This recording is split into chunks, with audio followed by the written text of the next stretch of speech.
Students, north Bengal ইউনিভার্সিটির আন্ডারে আমার যে সকল ভাই বোনরা ফোর্থ সেমিস্টারে পড়ছো এবং যাদের ডিএসসি বাংলা রয়েছে, আজকের ভিডিওটি তাদের জন্য। কেটে কেটে দেখবে না, প্রত্যেককে বলবো প্রথম থেকে লাস্ট পর্যন্ত দেখো যাদের এই সাবজেক্টটি রয়েছে, এবং বন্ধু বান্ধবদের মধ্যে শেয়ার করো। আমাদের ইউটিউব চ্যানেল রয়েছে, আমাদের ইউটিউব চ্যানেলে সায়ন গোপ দেখলে পরেই তোমরা ইউটিউবে গিয়ে সায়ন গোপ দেখলেই তোমরা কিন্তু আমাদের কিন্তু ইউটিউবে তোমরা কিন্তু বিভিন্ন ভিডিওগুলো কিন্তু পাবে, পড়া সংক্রান্ত আপডেট পাবে। এবং যারা ফেসবুকে রয়েছে তারা তো দেখতেই পাচ্ছ, সরাসরিভাবে সায়ন গ্রুপ দেখলেও পরেও তোমরা বা সায়ন টিউশন সেন্টার দেখলেও পরেও তোমরা কিন্তু পাবে, ঠিক আছে। এবং সামান্য ফির বিনিময়ে আমাদের নোট আমরা প্রোভাইড করে থাকি। যে সকল আমার ভাই বোনরা নোট নিতে ইচ্ছুক তারা যোগাযোগ করতে পারো 9749941990 অথবা 7797308455। তো যাই হোক, তোমাদের সিলেবাসটা অনেক বড় সিলেবাস, সেখান থেকে আমি সংক্ষিপ্তভাবে যতটা সম্ভব ছোট করে তোমাদের সাজেশন দেওয়ার চেষ্টা করছি। তো ধাপে ধাপে প্রত্যেকটি আমি কবিতাকে উল্লেখ করে বা যে পার্টগুলো উল্লেখ করে আমি তোমাদের বলেছি এখান থেকে কী কী প্রশ্ন করতে হবে। তো যাই হোক, দেরি না করে আমি শুরু করছি। তো তোমাদের টোটাল পরীক্ষা কিন্তু হচ্ছে, টোটাল 75 নম্বরের পরীক্ষা হচ্ছে। এর মধ্যে 5 নম্বর অ্যাটেন্ডেন্স, 10 নম্বর তোমাদের অ্যাসাইনমেন্ট থাকছে এবং 60 নম্বরের পরীক্ষা। এই 60 নম্বরে তোমাদের 12 নম্বরের পরীক্ষার সময় আসবে 4টা, লিখতে হবে 2টা, 6-এর আসবে 6টা, লিখতে হবে 4টা, এবং 3-এর আসবে হচ্ছে 6টা, লিখতে হবে 4টা। ওভারঅল তোমাদের 60 নম্বরের পরীক্ষা লিখিতভাবে করতে হবে। তো যাই হোক, তোমাদের যে সিলেবাসটা রয়েছে সেই সিলেবাস অনুযায়ী সুরদাসের প্রার্থনা যে কবিতাটি রয়েছে এখান থেকে তোমাদের করতে হবে ছোট প্রশ্ন হিসাবে, আখি চলে গেলে মোর সীমা চলে যাবে, এই লাইনটি তাৎপর্য বিশ্লেষণ করো, ঠিক আছে। আখি চলে গেলে মোর সীমা চলে যাবে, প্রত্যেকে বলবো, প্রয়োজন হলে খাতায় তোমরা তুলে নাও, ঠিক আছে। এই আছে 2 নাম্বার, এটা 3-এর কিন্তু প্রশ্ন। 2 নাম্বার হচ্ছে লও সব লও তুমি কেড়ে লও, এই লাইনটি তাৎপর্য লাগবে। আবার বলছি, লও সব লও তুমি কেড়ে লও, এটি তাৎপর্য বিশ্লেষণ করো, পরীক্ষায় কিন্তু কমন রয়েছে। 3 নাম্বার প্রশ্ন হিসেবে বলছি, 3 নাম্বার বলতে সিরিয়ালি 3 মানে সুরদাসের প্রার্থনা থেকে, এটা 12 মার্কের জন্য। সিরিয়াল 3 বাট মার্কটা হচ্ছে 12। খুবই ইম্পর্টেন্ট কোশ্চেন, যে সুরদাসের প্রার্থনা কবিতার অংশ, ঠিক আছে, অংশ সুরদাসের প্রার্থনার অবলম্বনে কবিতাটিতে রবীন্দ্রনাথ ঠাকুরের কাব্য দর্শন, রবীন্দ্রনাথ ঠাকুরের কাব্য দর্শন বা চেতনার প্রতি যে চেতনার প্রতিফলন হয়েছে তা আলোচনা করো। অর্থাৎ সুরদাসের প্রার্থনা কবিতাটির মাধ্যমে যে রবীন্দ্রনাথ ঠাকুরের যে কাব্য দর্শন বা চেতনার প্রতিফলন যে হয়েছে সেটি সম্পর্কে আলোচনা করো। খুবই কমন রয়েছে, খুব ভালো করে কিন্তু এটা অবশ্যই করতে হবে। আচ্ছা, এবার জীবন দেবতা কবিতা থেকে তোমাদের কি পড়তে হবে?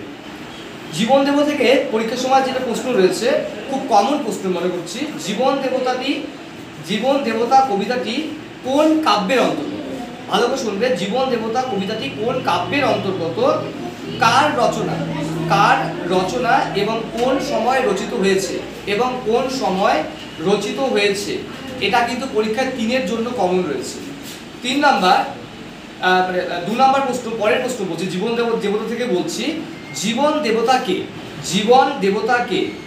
দেবতার প্রকৃত পরিচয় দাও, ঠিক আছে।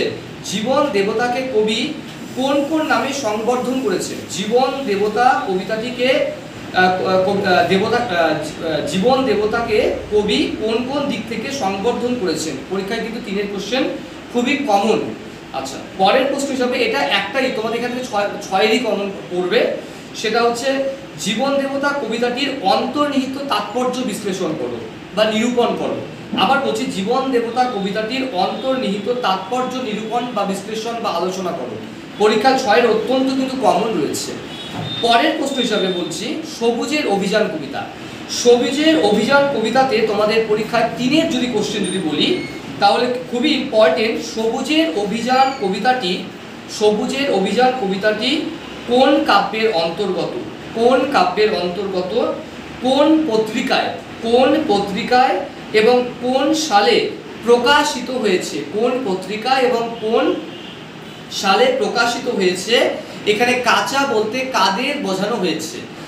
এখানে সবুজ বা কাঁচা বলতে কাদের বোঝানো হয়েছে? 3-এর অত্যন্ত কমন রয়েছে, ঠিক আছে। সবুজের অভিযান থেকে 6 নম্বরের একটা কমন কোশ্চেন, সেটা হচ্ছে সবুজের অভিযান কবিতায়, সবুজের অভিযান কবিতায় কবিতা রবীন্দ্রনাথের মূল বক্তব্য কি কি আলোচনা করো। আবার বলছি, সবুজের অভিযান কবিতায় রবীন্দ্রনাথের মূল বক্তব্য কি কি আলোচনা করো। অর্থাৎ এখানে এখানে রবীন্দ্রনাথ ঠাকুর সবুজের অভিযান কবিতায় যে যৌবনের যে জয়ধ্বনি করেছেন, কেন করেছেন তার তাৎপর্য বিশ্লেষণ করতে মানে হয়তো এভাবে বলতে পারে, এভাবে আসতে পারে। আচ্ছা, এবার সাধারণ মেয়ে কবিতা, সাধারণ মেয়ে কবিতা থেকে এখানে আসতেই পারে সাধারণ মেয়ে কে বা তার নামটি কি, এই কবিতাটি কার রচনা, ঠিক আছে, এবং সেই সাধারণ মেয়ে কাকে উল্লেখ করে তার বক্তব্যগুলোকে পেশ করেছে। 3-এর কিন্তু খুবই কোশ্চেন কমন প্রশ্ন এটা। এবার সাধারণ মেয়ে কবিতাটির বিষয়বস্তু সম্পর্কে আলোচনা করো। সাধারণ মেয়ে কবিতাটির বিষয়বস্তু সম্পর্কে আলোচনা করো। পরীক্ষায় কিন্তু 6 নম্বরে খুবই কমন প্রশ্ন এটা, এটা কিন্তু মাথায় রাখতে হবে, খুবই কমন প্রশ্ন, এটা মাথায় রাখতে হবে, ঠিক আছে। এবার ওরা কাজ করে কবিতা যে রয়েছে, ওরা কাজ করে কবিতা থেকে ওরা কাজ করে কবিতা থেকে পরীক্ষা 6-এর প্রশ্ন খুবই কমন রয়েছে। ওরা কাজ করে কবিতার বিষয়বস্তু বা প্রেক্ষাপট আলোচনা করো। আবার বলছি, ওরা কাজ করে কবিতার বিষয়বস্তু বা প্রেক্ষাপট আলোচনা করো। পরীক্ষায় কিন্তু 6-এর কমন রয়েছে, ঠিক আছে। এবার চলে যাই হচ্ছে আমরা আধুনিক কবিতায়। আধুনিক কবিতার মধ্যে তোমাদের পড়তে হবে অনেকগুলো কবিতা রয়েছে, এর মধ্যে আবার আসবো ফিরে জীবনানন্দ দাশের লেখা। আচ্ছা, এখানে একটু খুবই কমন প্রশ্ন, আমাকেই পাবে তুমি ইহাদের ভিড়ে, কবিকে কিভাবে পাওয়া যাবে বা ইহাদের ভিড়ে বলতে কবি কি বোঝাতে চেয়েছেন। পরীক্ষায় 3-এর কোশ্চেন খুবই কমন প্রশ্ন। এবার 12 হিসাবে আবার আসবো ফিরে থেকে বলছি, আবার আসবো ফিরে কবিতায় কবি মৃত্যুর পরে এবং বাংলাকে ভালোবেসে যেভাবে যেভাবে ফিরে আসতে চেয়েছেন, ঠিক আছে। আবার আসিব ফিরে কবিতায় মৃত্যুর পর এবং বাংলাকে ভালোবেসে পরজন্মে আর কি কিভাবে ফিরে আসতে চেয়েছেন তার সম্পর্কে আলোচনা করো। পরীক্ষা অত্যন্ত কমন প্রশ্ন, এটা 100% কমন আমরা এটা বলতে পারি, ঠিক আছে। এবার ফ্যান কবিতা, ফ্যান কবিতায় পরীক্ষা খুবই কমন রয়েছে, অদ্ভুত এক জীব ঠিক মানুষের মতো, অদ্ভুত এক জীব ঠিক মানুষের মতো, অথবা পরীক্ষার সময় এভাবে আসতে পারে যেন তার ব্যঙ্গচিত্র, ঠিক আছে। কবি এখানে কি বোঝাতে চেয়েছেন, ঠিক আছে, বা কোন কবিতার অংশ, কে লিখেছেন, এই লাইনটি দ্বারা কি বোঝাতে চেয়েছেন। পরীক্ষা 3-এর কিন্তু খুবই কোশ্চেন কিন্তু কমন প্রশ্ন। 2 নম্বর প্রশ্ন হিসাবে দধিচির হার ছিল আরও কি কঠিন, দধিচির হার ছিল আরও কি কঠিন, এই লাইনটি দ্বারা কবি কি বোঝাতে চেয়েছেন, ঠিক আছে। 3-এর কোশ্চেন খুবই কমন। আচ্ছা, এবার ফ্যান কবিতা থেকে 6-এর যে কোশ্চেনটা রয়েছে খুব কমন, মানে খুবই কমন প্রশ্ন।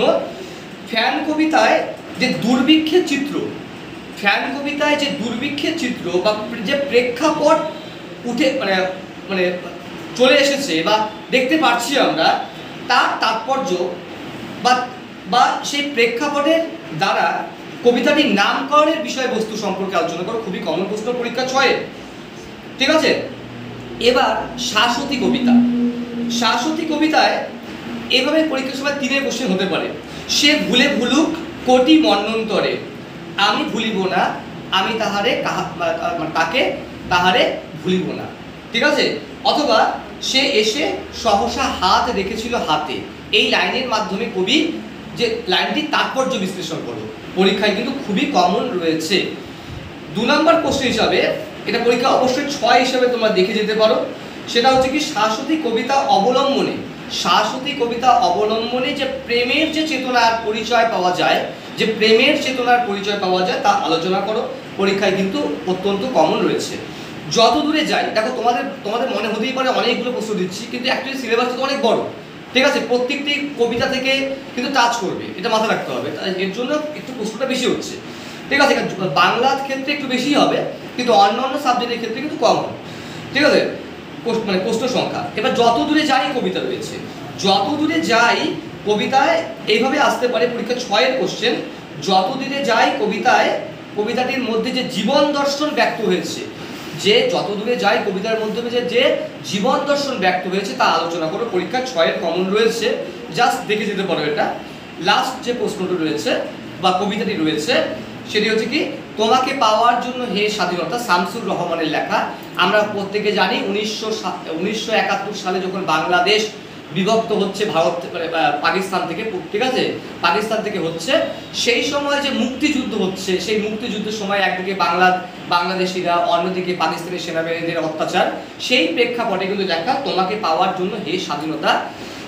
এখানে আসতে পারে যে তোমাকে পাওয়ার জন্য হে স্বাধীনতা কবিতায় নারী এবং পুরুষদের দুঃখের চিত্র বর্ণনা করো, দুঃখের চিত্র বর্ণনা করো এবং নারী এবং পুরুষদের চরিত্রগুলি রাখো। ঠিক আছে, নারী এবং পুরুষদের চরিত্রগুলি রাখো। 3-এর খুবই কমন। ঠিক আছে, আর একটা কোশ্চেন রয়েছে, আর কত দেখতে হবে খণ্ডক দাহন, এই লাইনটি তাৎপর্য রাখো, তাৎপর্য করো। আর দেখতে হবে, কি বলছে, আর কত দেখতে হবে খণ্ডক দাহন, পরীক্ষা কিন্তু অত্যন্ত কমন 3-এর। আচ্ছা, তারপর 3 নম্বর আর একটা কোশ্চেন রয়েছে, এখান থেকে আমি 3-এর প্রশ্ন তোমাদের আসবেই, 3-এর খুবই কমন প্রশ্ন। তোমাকে আসতেই হবে, তোমাকে আসতেই হবে হে স্বাধীনতা। এখানে স্বাধীনতা বলতে কোন স্বাধীনতাকে বোঝানো হয়েছে সেটা সম্পর্কে লিখতে হবে। ঠিক আছে, 3-এর কোশ্চেন। আর একটা, একটি নতুন পৃথিবীর জন্ম হতে চলেছে। এখানে নতুন পৃথিবী বলতে কোন পৃথিবীর জন্ম হতে চলেছে, ঠিক আছে, বা কবি কি বোঝাতে চেয়েছেন। ঠিক আছে, আর এখান থেকে অবশ্যই তোমাকে পাওয়ার জন্য হে স্বাধীনতা কবিতায় অবশ্যই দেশপ্রেম সম্পর্কে আলোচনা করতে হবে। ঠিক আছে, যে দেশপ্রেম সম্পর্কে, দেশের জন্য যে বাংলাদেশিরা যে আত্মত্যাগ, তাদের যে উপর যে অত্যাচার হয়েছিল সেটা এবং মানুষ প্রতিরোধ করেছিল, সেটা দেশপ্রেম সম্পর্কে আলোচনা করে। পরীক্ষা 100% 12 নম্বর কিন্তু কমন রয়েছে। লাস্ট যে পার্টটা রয়েছে, এই পার্টটা খুব আমি বেশি দিচ্ছি না, সেটা হচ্ছে 19 শতকের বাংলা কবিতা।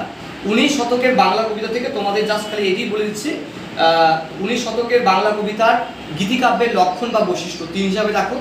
19 শতকের বাংলা গীতিকাব্যের লক্ষণ বা বৈশিষ্ট্যগুলি রাখো, 3 হিসাবে রাখো। আর 6 হিসাবে দেখে যাও 19 শতকে বাংলা কবিতা, 19 শতকে বাংলা কবিতার দেশপ্রেম এবং প্রেম চেতনা। দেশপ্রেমটাই ভালো কমন, পরীক্ষা 12 নম্বর হিসাবে রয়েছে। মোটামুটিভাবে এই পড়াগুলো তোমাদের রয়েছে। সিলেবাসটা অনেক বড়, স্বাভাবিকভাবে একটু বেশি পড়তে হবে বাংলাতে। আমি বারবার করে বলছি, অন্য অন্য সাবজেক্ট এত পরিমাণে হবে না, তো খুব ভালো করে পড়তে থাকো। যদি তোমাদের চ্যানেলটি ভালো লাগে বা আমাদের ইউটিউবে রয়েছে সায়ন টিউশন সেন্টার রয়েছে, অথবা বা ইউটিউবে সবাই যদি যাও তাহলে পরে দেখতে পারবে সায়ন গোপ, যদি সার্চ করো SAYANGOP সার্চ করে ইউটিউবে, তাহলে পরে আমাদের অবশ্যই আমাদের ইউটিউবে ওখানে তোমরা লক্ষ্য করতে পারবে। সেখানে বিস্তারিত বিভিন্ন কাহিনীগুলোকে, বিষয়গুলোকে ব্যাখ্যার আকারে দেওয়া আছে। আর যারা ফেসবুক করবে তারা অবশ্যই সায়ন টিউশন সেন্টারটাকে বা সায়ন গোপ যদি তুমি ফেসবুকে তোমার সার্চ করো তাহলে অবশ্যই আমাদের বিভিন্ন ভিডিওগুলো পাবে। তবে ফেসবুকের ক্ষেত্রে আমরা কি করছি যে মানে শুধুমাত্র এই সাজেশনগুলো দিচ্ছি, কিছু কিছু পড়া হালকা বোঝাচ্ছি, কিন্তু বিস্তারিত পড়াগুলোকে আমরা কিন্তু আমাদের ইউটিউবে দিয়েছি। যদি কারো প্রয়োজন হয় দেখতে পারো। প্রত্যেকে ভালো থাকো, সুস্থ থাকো, ধন্যবাদ।